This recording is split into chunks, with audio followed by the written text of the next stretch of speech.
पाकिस्तान का आइन ख़तरे में है और किसी को शक नहीं होना चाहिए। वो बदकिस्मती से अब वाक़यात हमारे सामने खुल के सामने आने शुरू हो गए हैं। और आइन चीज़ क्या है? ये वो समाजी एक हमारा मुआहदा है जिससे 22 करोड़ पाकिस्तानियों ने आपस में ज़िंदगी गुजारने का एक तरीक़ेकार रब्त किया हुआ है। जब हम आइन तोड़ते हैं तो वो सिर्फ़ एक 90 दिन या इलेक्शन या 91 दिन के इलेक्शन की बात नहीं है। इसका मतलब कि वो मुआहदा जिसकी बुनियाद के ऊपर 22 करोड़ लोग आपस में मिलकर एक ज़िंदगी गुजार रहे हैं, वो मुआहदा ही टूट जाता है।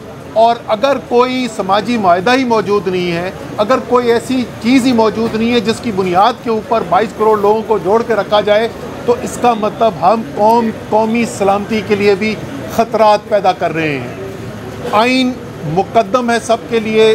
तहरीक-ए-इंसाफ हर लिहाज से आइन के दिफा के लिए आइन के साथ खड़ी है और आइन की जो अमलदारी करानी है मुल्क के अंदर, उसकी ज़िम्मेदारी जो है वो सुप्रीम कोर्ट के साथ है, के पास है।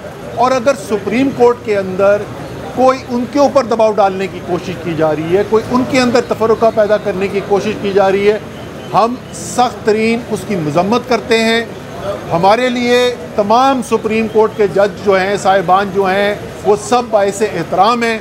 हमें कोई उनमें पसंदीदा या नापसंदीदा नहीं है, लेकिन जो कुछ भी होना है वो सुप्रीम कोर्ट के अंदर सुप्रीम कोर्ट के रूल्स प्रोसीजर्स के मुताबिक होना है। बैरूनी तौर पर कोई भी दबाव डाला जाता है सुप्रीम कोर्ट के ऊपर, चीफ जस्टिस के ऊपर, तो ये सीधा सीधा पाकिस्तान के आइनी निज़ाम और पाकिस्तान की कौमी सलामती के ऊपर एक हमला है। इसलिए मैं इमरान खान साहब की दो टोक इसके अंदर आए हैं, शाह साहब, सारी PTI लीडरशिप मौजूद है, लेकिन सिर्फ पार्टी नहीं, पूरी पाकिस्तान की कौम अदलिया के साथ सुप्रीम कोर्ट के साथ खड़ी है।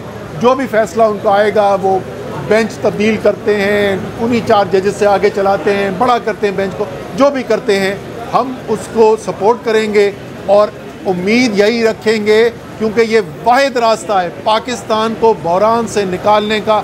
वाहिद रास्ता आइन के ज़रिए है और वो रास्ता इसी सुप्रीम कोर्ट के ज़रिए गुजरेगा।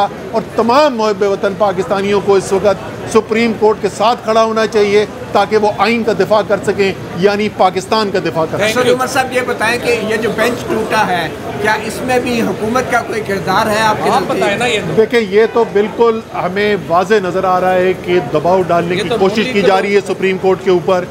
ये एकदम से 12-12 घंटे के अंदर जो कानून साजी की जा रही है, सुप्रीम कोर्ट के रूल्स बदले जा रहे हैं, ये ऐसे ही नहीं हो रहा।